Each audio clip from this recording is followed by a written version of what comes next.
சர்வல்லமுள்ள தேவனாய் கர்த்தாவே, குறிப்பாக ஃபைனான்ஸில் கட்டுக்குள்ள இருக்கிற பணங்களை விதைத்தும் கொடுத்தும் எதிர்பார்த்து மன முறிவு, மன சோர்வு, மனக்கலக்கம் என்று பல விதத்தில் பாதைகளை போய்கொண்டிருக்கிற உங்களுடைய பிள்ளைகளுக்காக விசேஷமாக இந்த ஃபைனான்ஸில் இருக்கிற எல்லா தடைகளும் உடைக்கப்பட முடியாது. நான் பேசுகிறேன்.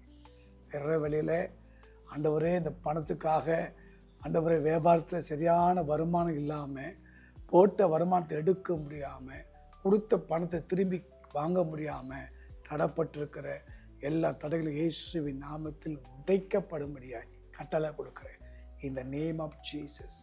பல நாளாய் காத்திருக்கிற, பல வருஷமாய் காத்திருக்கிற பிள்ளைகளுக்கு அந்த ஃபைனான்ஸ் ஒரு பெரிய பிரேக் த்ரூ உண்டாகட்டையா. மாற்றங்கள் இயேசுவின் நாமத்தில் உண்டாகும்படி கட்டளை கொடுக்குறேன். தடைப்பட்ட எல்லா ஃபைனான்ஸ் ரிலீஸ் ஆகட்டும். தடைப்பட்ட எல்லாம் பொருளாதார காரியம் ரிலீஸ் ஆகட்டும் ஐயா. எல்லாம் ஏமாத்தல், வஞ்சகங்கள், ஆண்டவரே கொடுக்குறேன்னு சொல்லி ஏமாற்றி கொண்டிருக்கிற பிசாசு, ஆண்டவரே பணம் கைமாற்ற வாங்கி தரேன்னு சொல்லி ஏமாற்றி கொண்ட பிசாசு, ஆண்டவரே உண்மையாய் சொல்லி அந்த வாக்கை கனப்படுத்த முடியல என்று ஏமாற்றி கொண்டு ஆண்டவரே மனசோர்வடைந்து கொண்டிருக்கிற அந்த அப்படியாப்பட்ட பாதையில் போகிற பிள்ளைகளை காப்பாற்றி விடும் ஐயா.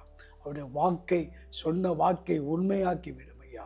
அதுக்கேற்ற பணங்கள் கொடுப்பதற்கு வாசல் திறக்கும்படியா ஜெபிக்கிறேன். பிள்ளைகள் பீஸ் கட்ட, வாடகை கட்ட, கடன் வாங்கி திருப்பி கட்ட முடியாது இருக்கிற எல்லா நெருக்கடிகள் மாறட்டும், அதிசயமாய் மாறட்டும், அற்புதமாய் மாறட்டும். இந்த நேம் ஆஃப் ஜீசஸ். இந்த இரவில் காணொலி பார்க்கும் போதே அவருடைய பிளஸ்ஸிங் ரிலீஸ் ஆகட்டும், அவருடைய அக்கௌண்ட்டில் ரிலீஸ் ஆகட்டும். இயேசுவின் நாமத்தில் தடைப்பட்டிருக்கிற பணம் ரிலீஸ். மனக்குழப்பங்களை அகற்றி போடும், மகிழ்ச்சியாகும். கை நிறைவோடு மகிழ்ச்சியோடு குடும்பத்தில் சரி, அக்கௌண்ட்டில் சரி, வியாபாரத்தில் சரி, பணம் நிறைவாக இருக்கட்டும். பிளஸ் பண்ணுறேன். Jesus name. ஆமென்.